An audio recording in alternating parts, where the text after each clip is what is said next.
What's happening, everybody? Tyrone Bowman live. It's now time for global news as we trot around the world within the next 30 minutes and find out what's happening and what's going on. So let's get right down to it. I'm not going to waste any time. Thank you all for subscribing to Tyrone Bowman Live. Appreciate it very much. On the road to getting 3,000 subscribers. We're almost there. I think we're about maybe 48, maybe 53 short. So hopefully before the week is over, maybe we'll hit that 3,000 mark. So let's talk about it. What's going on? I went into my email. I have some different stories I want to talk about real quick. I'm kind of experimenting with some equipment here. I'm going back and forth between the new equipment and the way I did it before. I'm trying to find out what works best. So we'll figure it out as we go along. All right, ladies and gentlemen, let's get down to it. We won't let democracy die on the docket. This is coming from Democracy Docket, Mark Ellis. Quote, I spent part of last week meeting with the entire 22 Democracy Docket team. Reporters, social media, video, newsletter, and business staff from Washington, D.C. and New York City gathered in Jersey City to discuss what we got right in 2025 and how we can better serve our pro-democracy audience in the year ahead.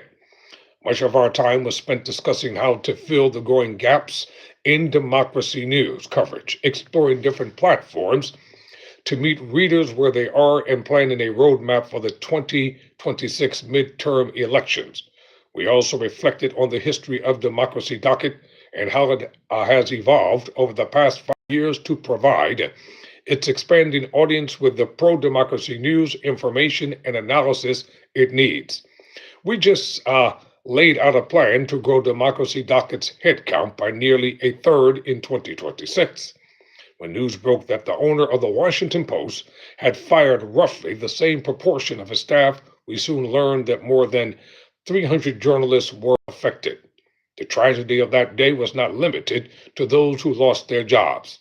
Someone once told me that Washington, D.C. is a company town and that Post is its newspaper. In a single day, people living in and around the nation's capital lost most of their local news coverage and all of their sports reporting. It is true that the Post's dominance in the city has been declining for years. In the 1990s, Roll Call challenged its coverage of Congress.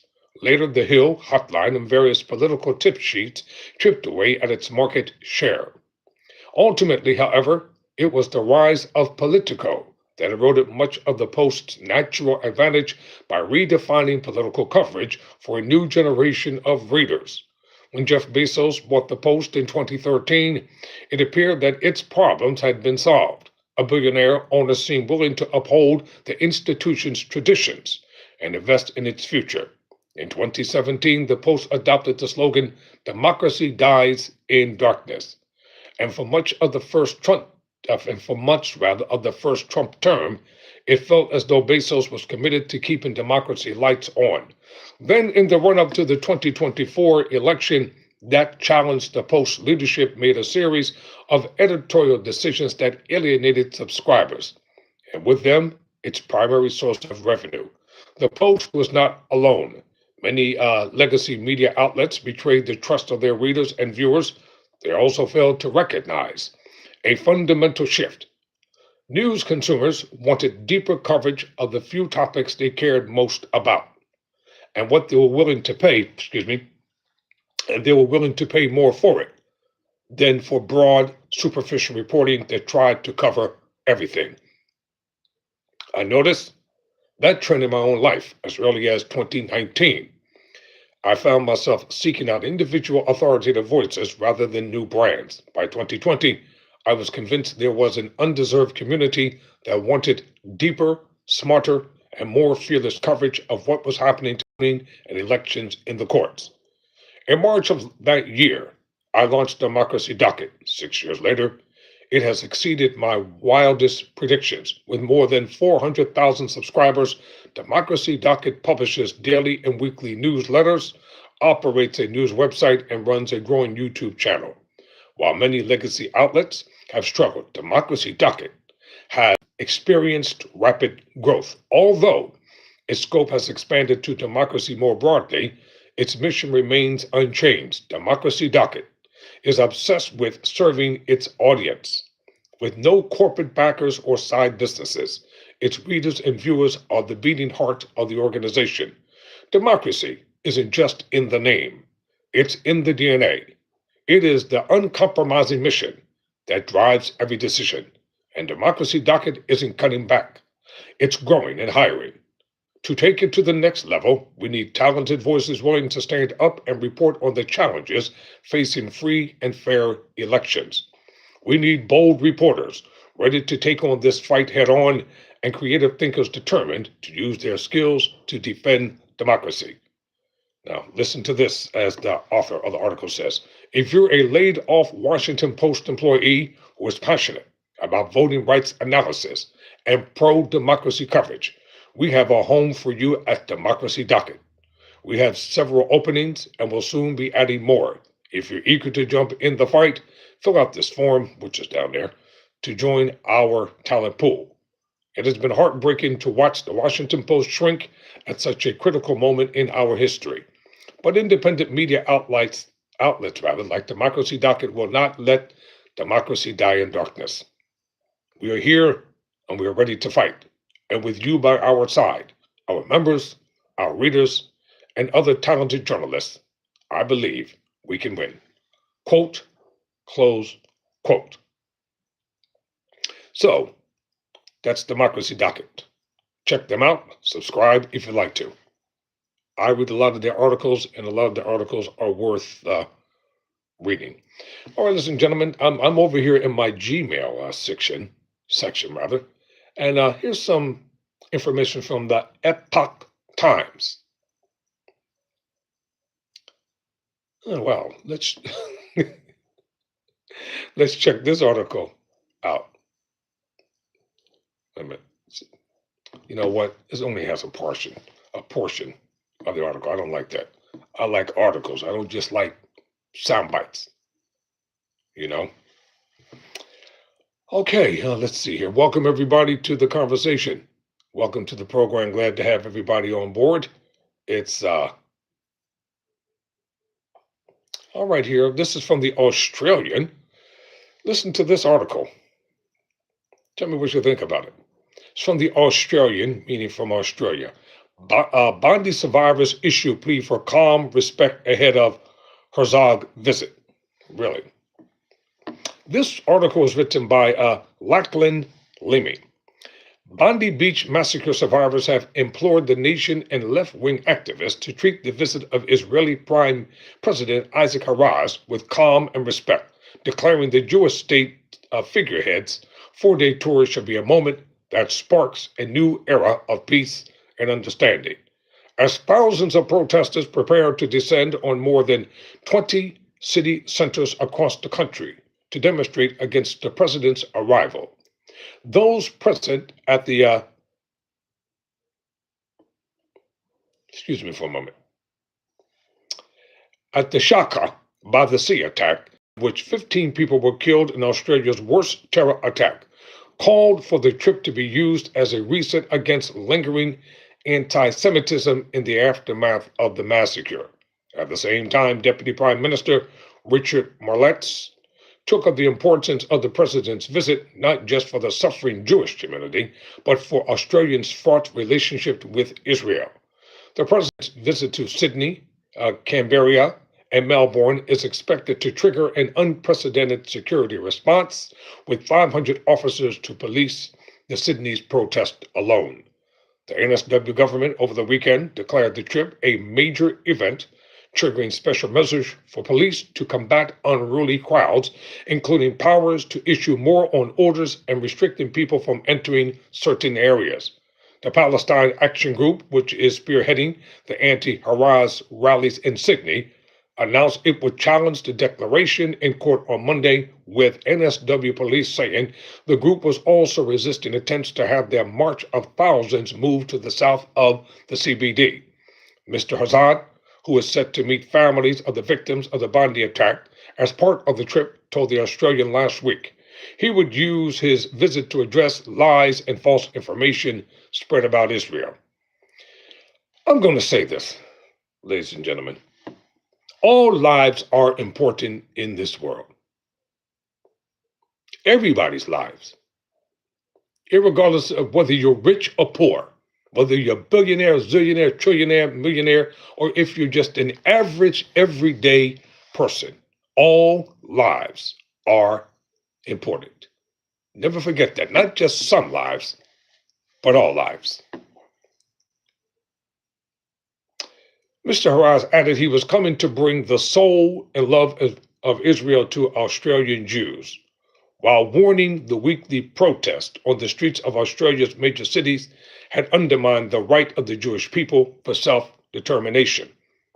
Survivors from Bondi told the Australian on Sunday his visit was acknowledgement the atrocity committed against them had been seen by the wider Jewish community and the world.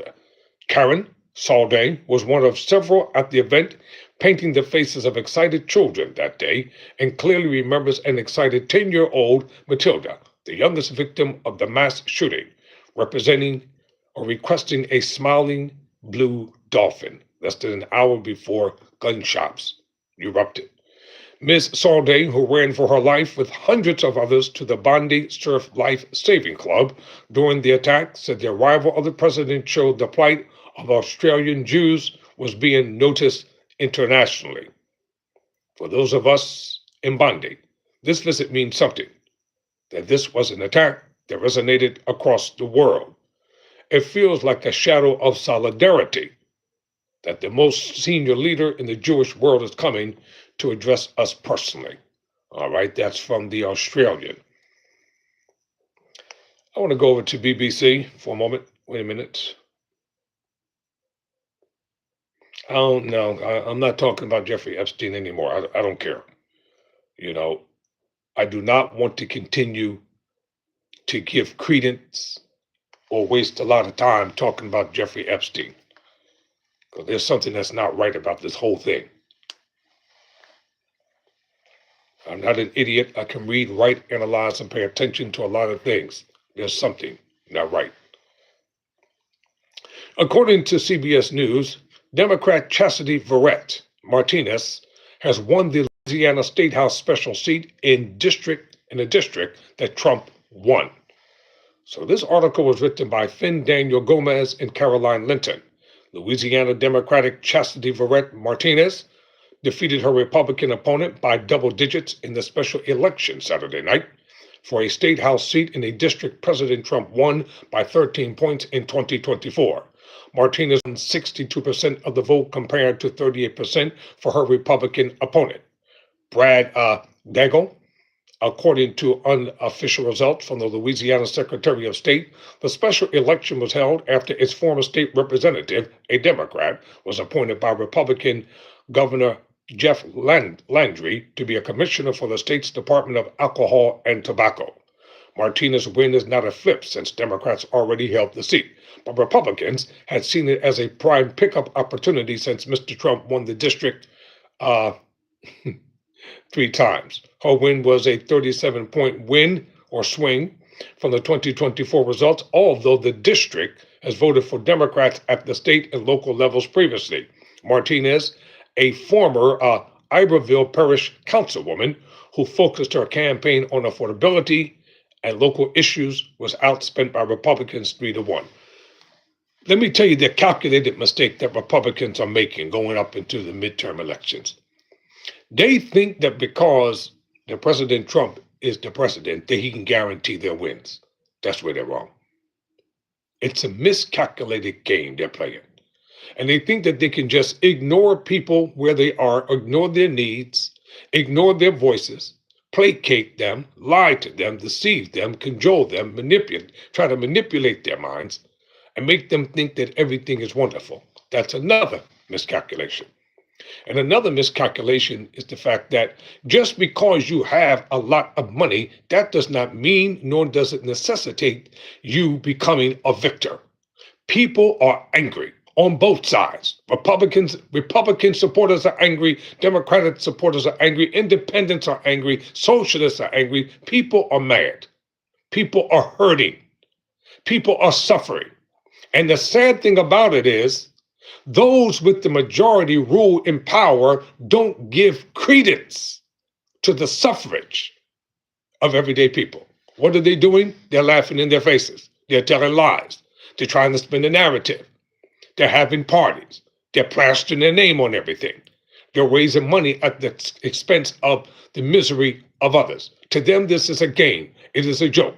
Lie, cheat, and steal. Hold on to power as long as you can. No matter how you get it, make sure you hold on to power. Because as long as they think that they can continue to play this game of cat and mouse, they feel as though that they're invincible and that they're unbeatable. Well, this is the shocker. When people get tired, they revolt.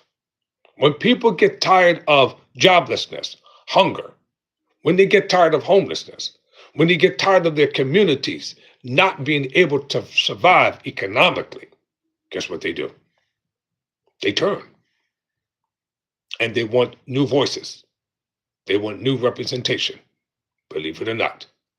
And you're going to find out that this election is going to come down to the economy.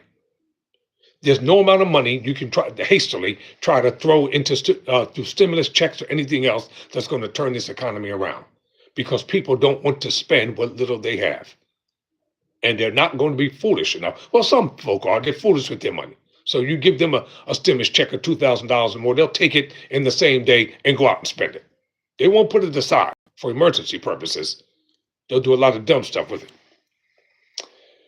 So, let me conclude this article by saying this: her victory comes on the heels of the Texas 9th State Senate special election last week, where Democrat Taylor Remitt flipped the seat in the largest Republican county in the country, a seat held by the GOP for over 40 years, while Mr. Trump won that Texas district by 17 points in 2024. Remitt won his race by 14 points.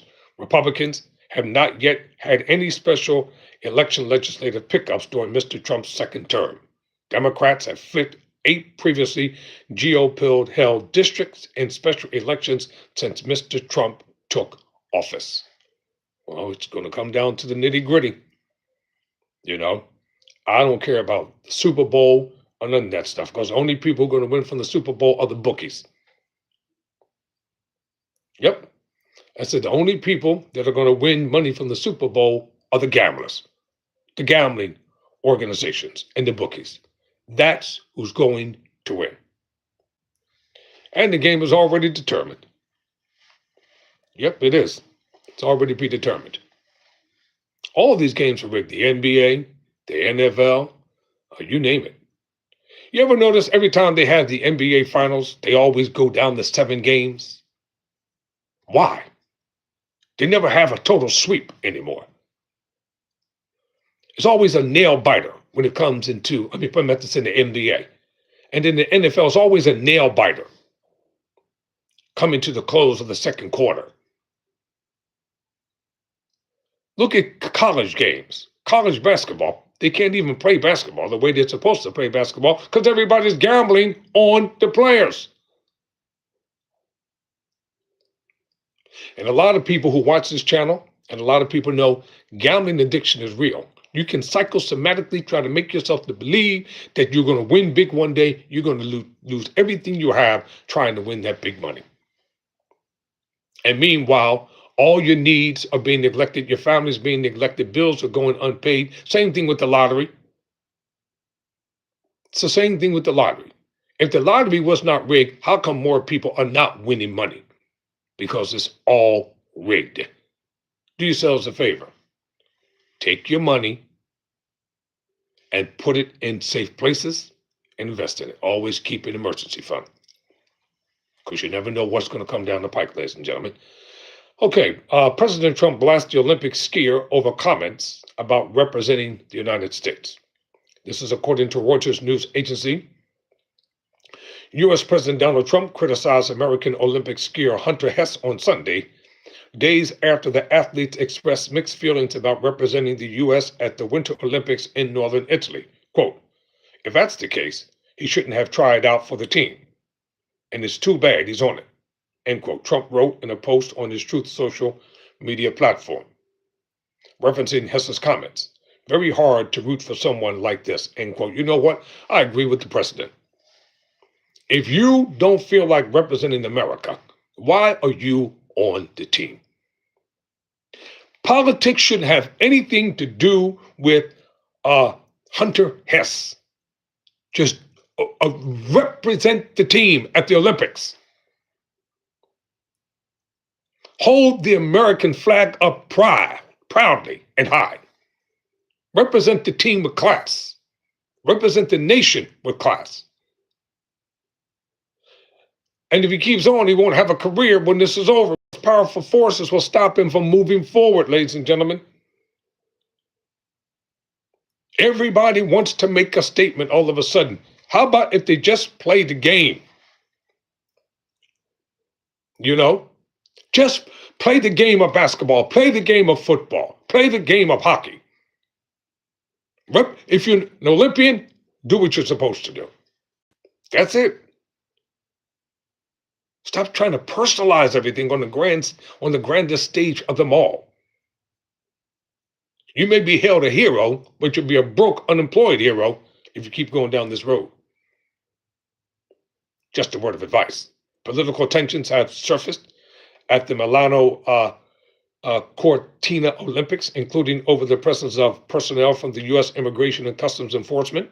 The agency has faced widespread protests across the U.S. after H's shot and killed 2 people. Okay, we already know about that. During a news conference in Milan on Friday, Hess, a freestyle skier, said it was a little hard to represent the U.S. He felt mixed emotions. There's obviously a lot going on that I'm not the biggest fan of. And I think a lot of people aren't, he said. Just because I'm wearing the flag doesn't mean I represent everything that's going on in the U.S. Quote, close quote. Fellow ski team member Chris Letus spoke out against ICE at the same news conference, saying he felt heartbroken. I think that as a country, we need to focus on respecting everyone's rights and making sure that we're treating our citizens as well as anybody with love and respect, Letus said. And I hope that when people look at athletes competing in the Olympics, they realize that that's the America that we're trying to represent, end quote. Well, just represent America. That's all you have to do. All right, ladies and gentlemen, I need to take a quick break. Tyrone Bowman live. It's Global News time. Be right back, right after this.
I thank everybody. Had to take a quick break, and I'm back. I want to go to the Black Information Network because they reported on what went down over the weekend, and I want to cover it from this perspective with accurate quotes. Okay, according to the Black Information Network, the headline reads, Trump posts racial video showing Obamas as monkeys. Quote, President Donald Trump sparked fresh outrage overnight after sharing a racist video on his Truth Social account that depicted former President Barack Obama and former First Lady Michelle Obama as monkeys. The 1-minute video push false conspiracy theories about the 2020 presidential election, falsely claiming again that Dominion voting systems helped steal the election.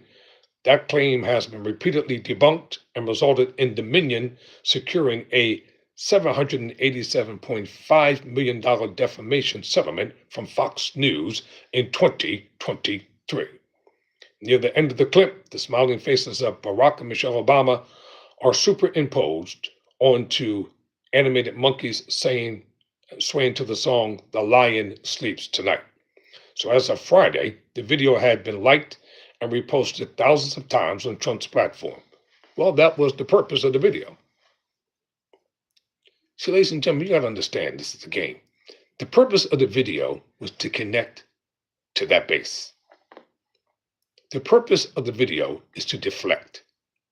The purpose of the video is to continue to keep people's minds off of what's really going on.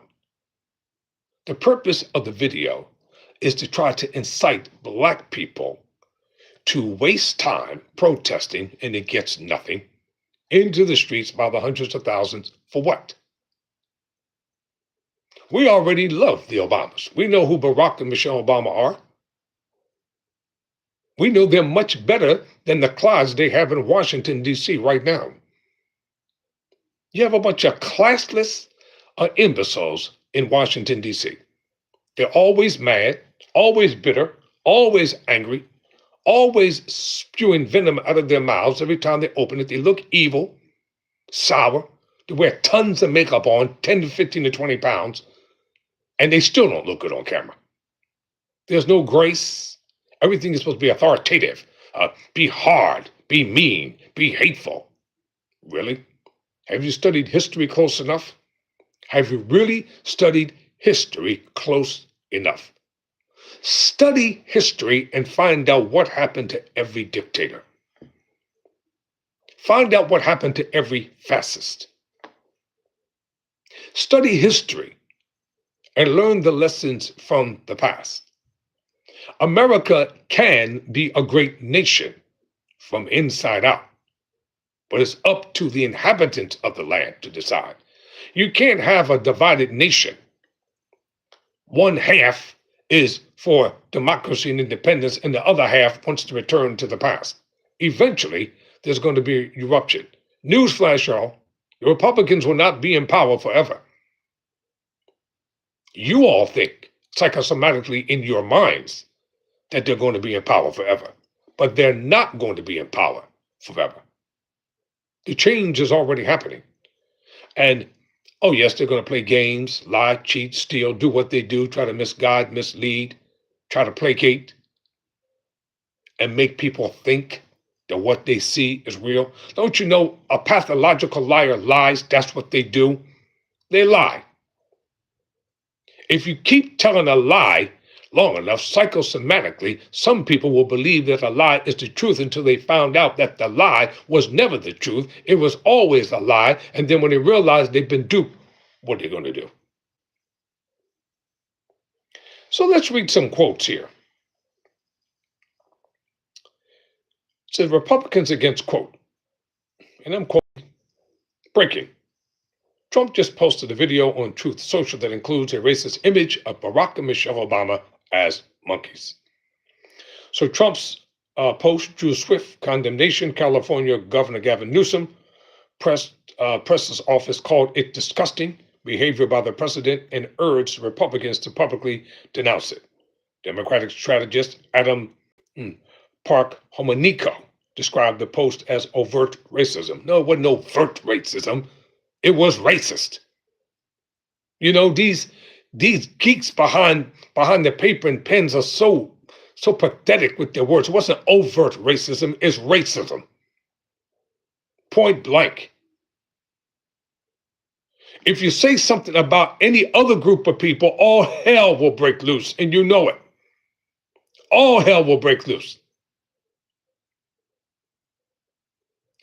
Let me put it to you this way. Let them take the same memes and depict some well-known Jewish people in the same fashion and watch what happens. Watch what happens. See how long a person has a political career. See how long they remain in power. This is a stipulated fact. See, nobody wants to say the quiet part out loud, but it's true. We're not going back to an era where black people were hunted down by Klansmen. We're not going back. You know how many black people have been lynched in America? I'm going to do a special report on it because some of you all think, and I'm going to bring the pictures and show them. That lynching was real. I'm going to show you one of the worst pictures I ever found, where they actually burned somebody and had a picnic. That's why I can't stand picnics now. I don't deal with picnics of any kind. I don't go to barbecues. I don't go to picnics. I don't go to none of that crap. You can call whatever you want. Picnic in the park. It's a celebration. It's a family gathering because I know the origin of what picnic means. I know what the origin of barbecue means, and I will not become a participant in it. Too many people that I know personally who've come from the deep, deep, deep, deep South were psychologically damaged for life.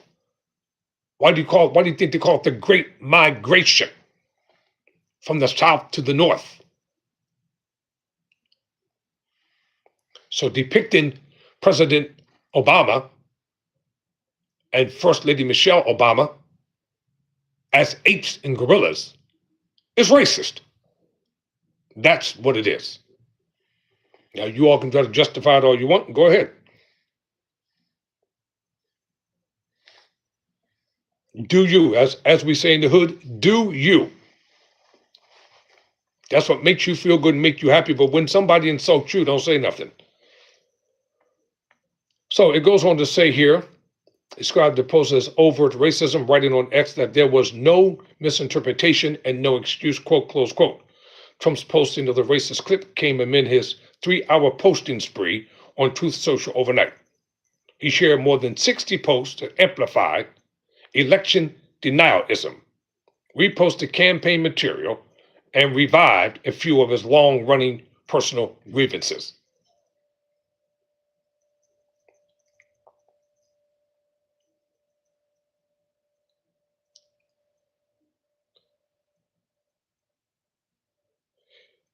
All right, I'm going to leave that right there because I got a couple other stories I want to cover.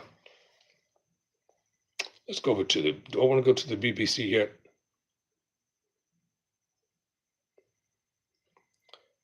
Let's see here. Let's go over to the BBC.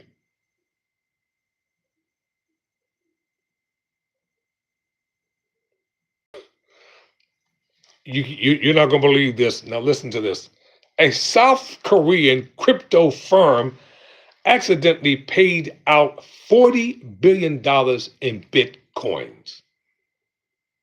You know, you got all these novices online who claim to be cryptocurrency and Bitcoin professionals.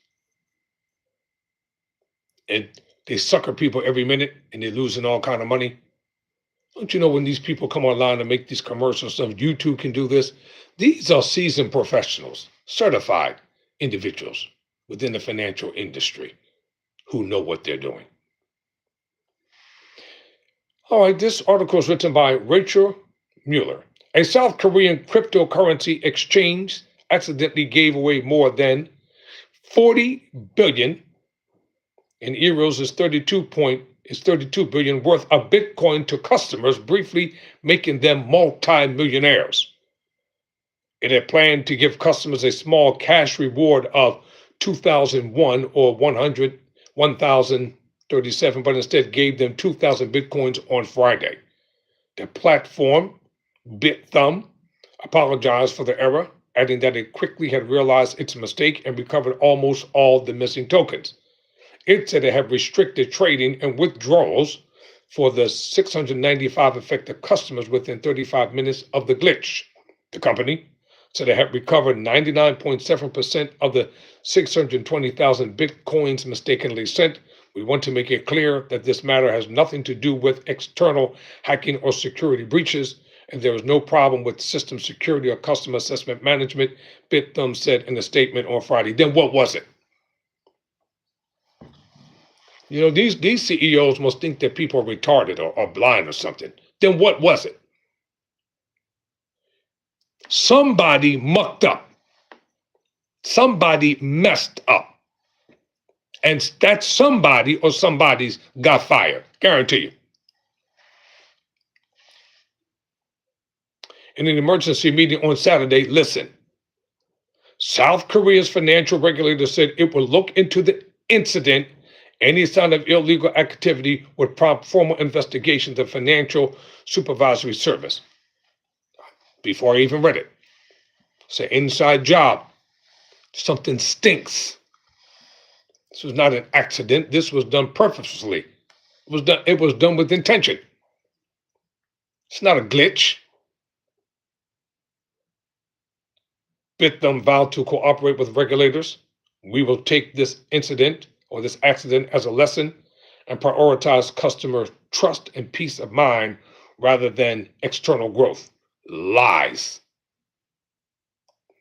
The purpose you are in business is to make money. You're not in the business of protecting people's peace of mind. When people go into business, the Bitcoin currency is about making money. Investors want a profit. Shareholders want a profit. People want their dividends paid in full. That's why people go into business. They provide service, in which I don't begrudge anybody that's a business owner. I don't begrudge billionaires if you got it legally, ethically. If you didn't, it'll all catch up with you before you get off this earth. And a lot of people got to stop being so angry and pissed off and ticked off with rich people. Why? There's nothing wrong with being rich and wealthy. I embrace wealth because you can do a lot of good with it responsibly if you know what to do with money. Some people, I hear people say all the time, money is bad, money is terrible, money is ugly. They say it in church all the time. All right, then why are the preachers constantly taking dirty, filthy money? If it's that terrible, why do they always want to have 2 and 3, 4 and 5 plates passed around? If the money is supposed to be so dirty and so filthy and so ungodly and so hellish and so demonic, why don't they just stop taking up offerings in these crusades and in these churches around the country? Y'all can't give me no answer, can you? No feedback in the comment section? What, y'all got nothing to say? You know I'm making a true personified statement here. And that's real rap. If money is that horrible, it's supposed to be that terrible, and that filthy and that dirty, then stop collecting dirty, filthy money. If some people say they embrace poverty, then if you embrace poverty religiously, then why do all these cardinals and priests and popes and stuff have all this wealth? Estates, mansions, servants. They live like kings. Think about it. It's a business. I'll say it again. It's a business. If I were a company owner, I'm providing the service, but I expect to get paid for the services that I provide. If I own a radio station, we provide a service so that we have revenue to be able to do good things with it and to help people, but you got to have employees. Employees have to be paid. Can't expect people to work for free with a handshake and a God bless you. That doesn't pay bills. I said that does not pay bills. You know it and I know it. On another tip, one of the main reasons why a lot of people are divorced is over what? Money.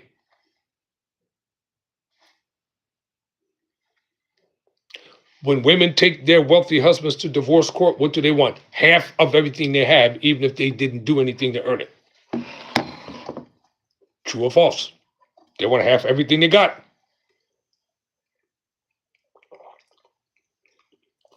And if you sign that prenuptial agreement, that's all you're going to get. whatever stipulated in the prenuptial agreement.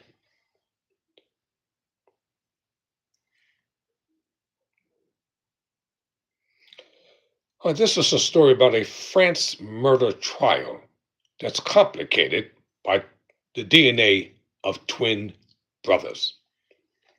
According to BBC News, the British broadcasting company, two identical twin brothers on trial for murder in France have confounded attempts to determine which one pulled the trigger. Because they have the same DNA, French media reported. The 33-year-old brothers were among 5 defendants on trial near Paris accused of a double murder and several subsequent attempted killings in 2020. According to reputable French newspaper Le Parisien, it reports that both are suspected of conspiring to plot the double murder, but that DNA on an assault rifle used in one of the latter gun battles could only be from one twin. How did they botch this up? Don't twins share the same DNA? So how'd they botch it up? A police officer told the court that forensic experts were unable to tell which of the brothers had been conclusively implicated. Only their mother can tell them apart. One investigator is quoted as telling the court in Bogigny, north of the French capital. There was reportedly a tense atmosphere in the court where the trial was taking place. On Tuesday night, both twins were said to have been expelled from the courtroom for refusing to stand up. Police believe they have taken advantage of their resemblance to cover their tracks. A senior officer quoted by Le Parisien said the pair frequently exchanged clothes, phones, and identification documents. Identical twins develop from a single fertilized egg that splits during pregnancy because they originate from the same egg and sperm. They share exactly the same DNA, making forensic identification extremely difficult. With genetic data unable to distinguish them, investigators relied on phone records, surveillance footage, wiretaps, and efforts to corroborate their whereabouts and movements, according to the newspaper. But the crucial question of who fired the recovered weapon remains an open one. So the trial will continue until they reach a verdict. Wow, that right there, that's deep. Well, Andrews just keeps getting more bad news. According to this article from BBC, Andrews shared confidential information with Epstein, as the trade envoy files suggest. Andrew Mountbatten Windsor appears to have knowingly shared confidential information with Jeffrey Epstein from his official work as trade envoy in 2010 and 2011, according to material in the latest release of files in the U.S. seen by the BBC. Emails from the recently released batch of Epstein files show the former prince passing on reports of visits to Singapore, Hong Kong, and Vietnam, and confidential details of investment opportunities. Under official guidance, trade envoy have a duty of confidentiality over sensitive commercial or political information about their official visits. The former Duke of York, who served as trade envoy between 2001 and 2011, has been contacted for comment, but is yet to respond. Andrew has consistently and strenuously denied any wrongdoing. Being named in the Epstein files is not an indication of misconduct. Let's go over to Jamaica, find out what's going on over there, ladies and gentlemen.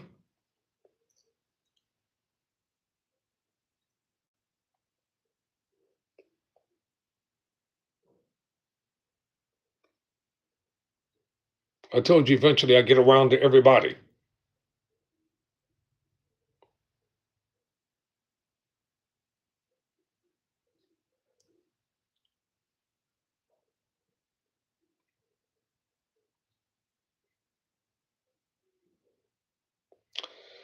All right, this is coming from Jamaica. Dealing with the sporting news.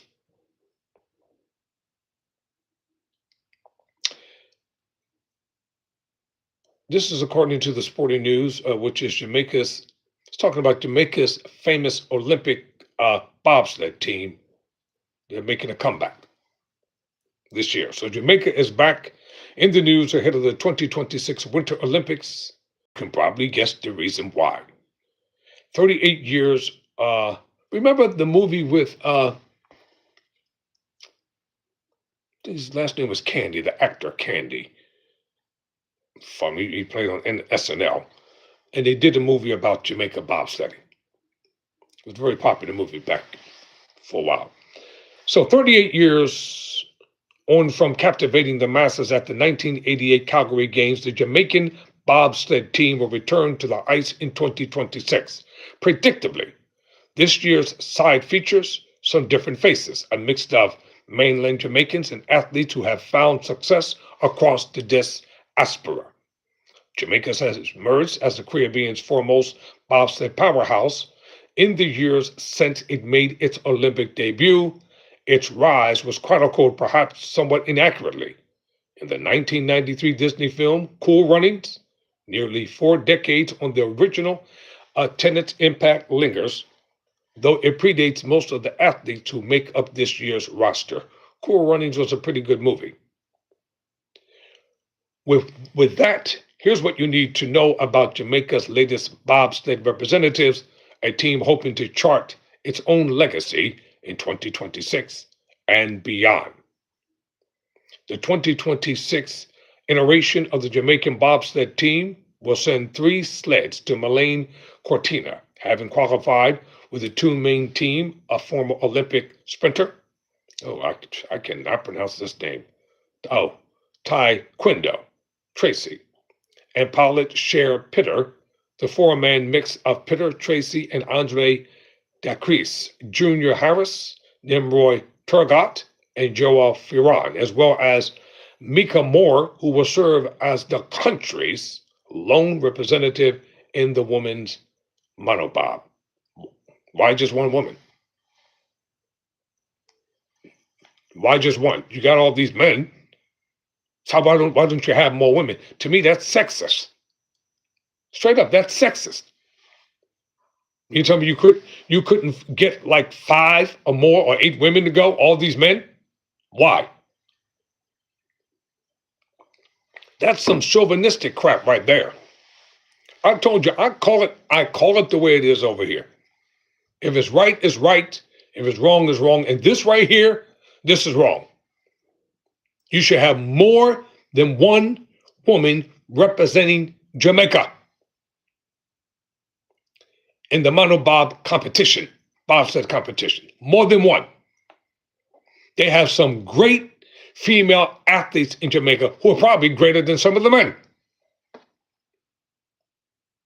But they don't get that type of recognition. Jamaican sports don't get the recognition that it deserves on the main stage. They can do more than run and sprint. Some of the most brilliant people I've ever met, scientifically and intellectually, are from Jamaica. Come on, y'all. Y'all got to make this right. I say y'all have to make this right. Get mad if you want. I don't care. It's wrong. And if it's wrong, I'm going to call it out. And this is sexist. This is chauvinistic. This is anti-female.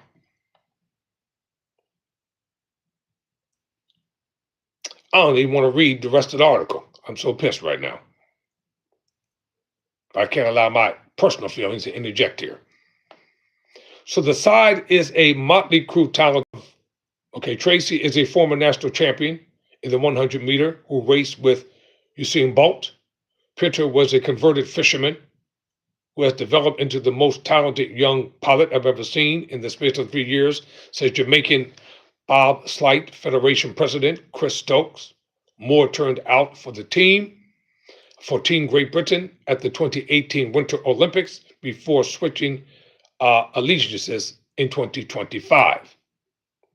Then there's its executive. If Stroke's name sounds familiar, that's because it is. He was a member of that storied 1988 side, immortalized for all to see in Cool Runnings, albeit with some creative liberties being taken. It is a documentary. Is it a documentary? No. It is historical? No. But it's entertaining, inspirational, and it has stood the test of time, Stokes told The Guardian in 2026. People drew strength from it. It has changed people's lives, opened doors, and it is certainly a massive asset we have that we continue to leverage. The only circumstance I see surpassing it is making the Olympic podium. Let me ask you a question, y'all.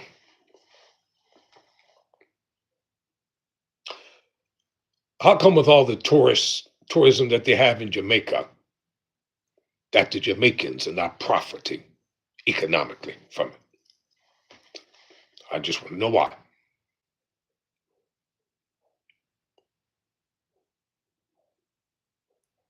That's a good question. You only have a small elite group who profit from everything. But the rest of them, it's dire poverty. Don't tell me I don't know what I'm talking about. I know exactly what I'm saying. I know exactly what I'm talking about. I've heard too many stories. I know too many people. And I know their struggles, their plight, their pain, their heartache, their disappointment, their struggle for acceptance and survival. I know firsthand. And it's not right and it's not fair that when Jamaica gained its independence, the Commonwealth stripped them of all the wealth.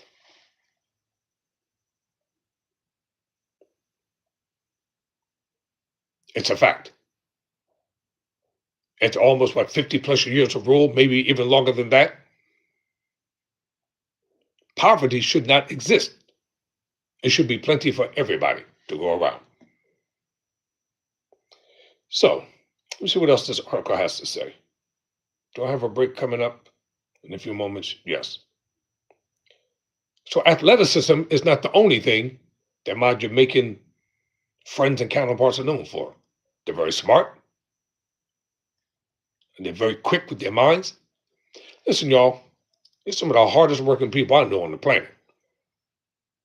I said they are some of the hardest working people I know on the planet. And they got the greatest food on the planet. Might not be for some of y'all, but it's great food. Great. So that's not, so you're talking about standing at the podium. That's not as far fetched as it might sound. Under Stokes' tutelage, Jamaica is hoping to capture a medal by the 2034 Olympics. The Jamaicans remain outside favorites to land in ornament this time around. But they're on the right track, having returned to Olympic competition in 2022 after a 24-year absence. Ladies and gentlemen, Tyrone Bowman Live Global News. I'll be right back, right after this small break.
All right, ladies and gentlemen, I'm back.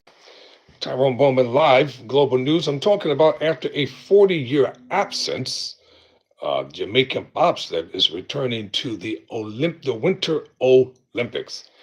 I get up at 4 o'clock in the morning to get to my job and in between everything, posting and making sure I keep people updated on what's going on around the country. That's a long time. After 40 years. 40 years.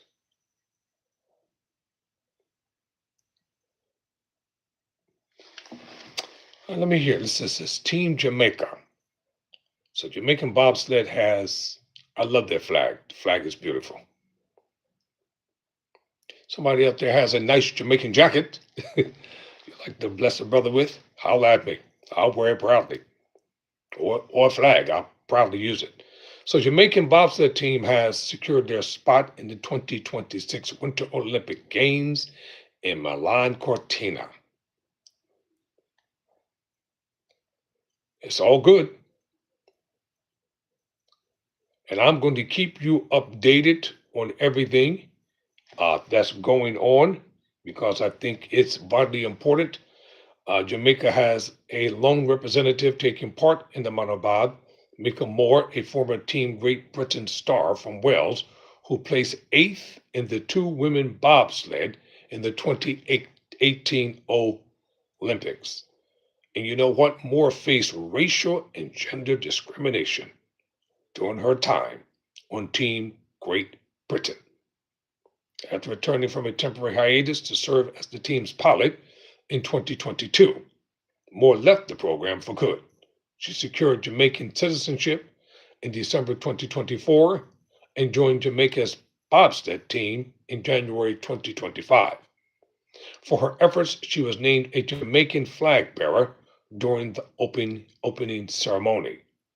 Jamaica's bobsled team first came onto the scene in 1988. Just 2 years after fishermen William Maloney and George B. Fitch, the commercial attaché for the American Embassy in Kingston, suggested that the Jamaican Olympic Association found a bobsled team. Fitch cited the country's prowess in track and field as a reason to support the establishment of the slide. Advertisements were placed throughout the country with the hope of being that masses of Jamaican athletes would spring at the opportunity to don their national colors in the Winter Games. That didn't happen. So the Jamaica Olympic Association called reinforcements going to the country's army to call for volunteers. Fitch partnered with the Jamaica Tourist Board to provide funding for the expedition. The team, which consisted of Dudley Stokes, Devon Harris, Michael White, and Chris Stokes, was sent to Canada for training ahead of the 1988 Games. Jamaica placed 30th out of 41 sides in the two-man event, with White and Dudley Stokes impressing in their maiden games. Awesome. The four-man bobsled was more of an adventure. Chris Stokes, who initially came to Calgary to support Brother Dudley, was called into action to replace Caswell Allen, who suffered an injury while the side conducted test runs on a frozen lake. Jamaica's four-man crew showed speed early, posting the seventh best part in its final run, but while attempting to ride the bend, Stokes lost control of his chariot. The bobsled veered into the wall of the track, flipping over top of the four-man team. The Jamaicans settled for a last-place finish in the competition. All right, ladies and gentlemen, I could go on and on and on with this article, but it's all good. Been on here long enough for right now, so that means that I'm going to get up out of here for today. Thank you all for watching. Thank you for commenting. Thank you for making Tyrone Bowman Live a part of your day. Thank you all for subscribing. I really appreciate it. What I'm doing, I have some new equipment. I'm kind of testing it to see what works and what doesn't work. So until tomorrow, never surrender, never quit.